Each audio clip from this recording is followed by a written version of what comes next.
Why do people truly fall in love with you? Have you ever wondered why certain people feel an almost magnetic pull toward you? Something beyond logic, almost irresistible? Is it really about your appearance, your personality, or your charm? Or could there be something much deeper, happening silently beneath the surface? Carl Jung, one of the greatest minds in psychology, believed that love is never random.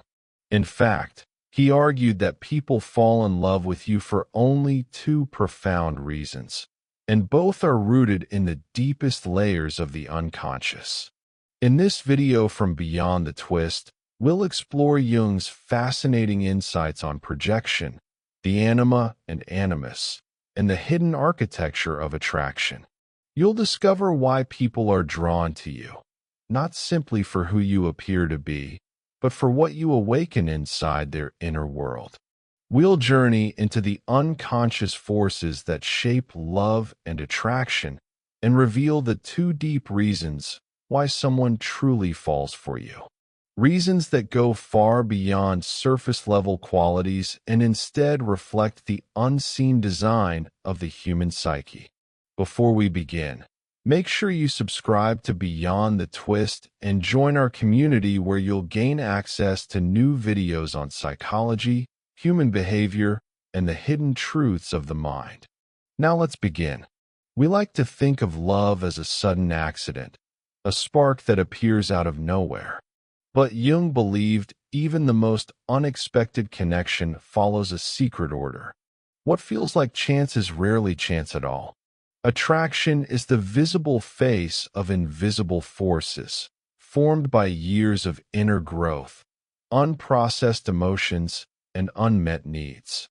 Behind every instant connection lies a silent blueprint of the psyche, an inner architecture that draws us towards certain people and away from others.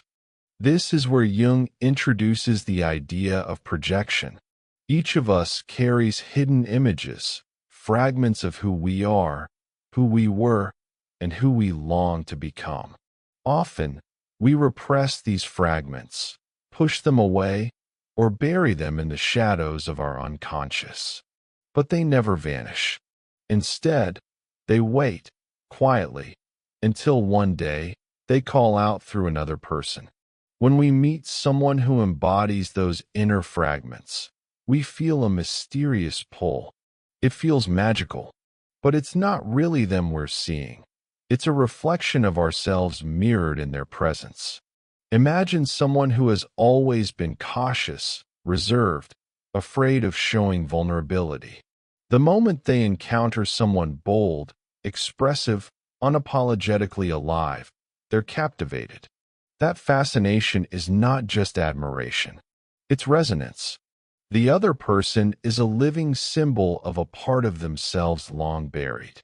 The attraction feels real, but the true force behind it is the unconscious pushing toward growth. And this works in reverse as well. People may fall in love with you not for what you display openly, but because you unknowingly represent something they lack. A trait, a strength, an emotional energy they've been searching for without realizing it. Reason 1. You embody something they don't have. It's not simply opposites attract. It's that opposites awaken the missing pieces. A logical thinker may be drawn to someone deeply emotional. An introvert may fall in love with an extrovert. A structured personality may feel fascinated by someone unpredictable. But here's the danger. If they don't recognize that what they admire in you is a seed within themselves, they may become dependent on you. They cling, not out of love, but out of unconscious need. And when that illusion breaks, when your human flaws disturb their idealized image, the attraction may collapse. This is the risk of projection. It creates an illusion of perfect connection that reality cannot sustain. But Jung went further. He introduced the concepts of anima and animus, the archetypal images of the opposite gender that live deep in the psyche. Every man carries within him an unconscious image of the feminine, his anima. Every woman carries an unconscious image of the masculine, her animus. These inner figures are not random tastes or cultural roles. They're shaped by early experiences with parents, family, and by collective symbols of femininity and masculinity that humanity has carried for centuries. Over time, these inner figures become emotionally charged blueprints. And then one day, we meet someone who seems to embody them perfectly. The attraction can feel overwhelming, almost fated. We might feel as if we've known this person forever, even if we've only just met. It feels like destiny, soul recognition, or some ancient memory awakened. But Jung would warn us, it is not destiny. It is not proof of cosmic soulmates. It is the psyche recognizing its own design reflected in another. Reason 2. You awaken an unconscious image they've always carried. You may not match it in appearance or behavior, but in essence, you trigger a deep internal pattern. That's why the connection feels so immediate, so irrational. It's not about you. It's about the inner symbol you've come to represent. But this too comes with a problem. When love is based on an internal image, the person isn't really seeing you. They're seeing a fantasy, a projection that existed long before you appeared. And as the real you emerges, with flaws, contradictions, humanity, the fantasy begins to fall apart. What felt divine now feels complicated. What seemed perfect now reveals cracks. Passion turns to confusion. Disappointment follows. This is why so many relationships start with euphoria and end in chaos. They were built not on understanding, but on archetypal projection. And no human being can live up to an archetype forever. Before we go further, I hope you're finding this video from beyond the twist thought-provoking. If you'd like to support the channel, you can use the thanks button below. Your support helps us keep creating content that explores psychology, relationships, and the deeper layers of the human mind. Now, let's continue. Despite the illusions, Jung didn't see projection as failure. He saw it as necessary. Love, he believed, is more than an emotion. It is a tool of transformation. Every person we fall for is a mirror. What we see in them is what we must face in ourselves. Some people reflect our hidden potential. Others reveal our fears. Some awaken creativity. Others stir insecurity. But all serve one purpose: to accelerate our journey toward wholeness. When someone falls in love with you, they might believe they're seeing something magical in you. And in a way, they are. But the true magic lies in what you awaken inside them. You're not just a person. You're a symbol, a turning point, an invitation to growth. And the same applies in reverse.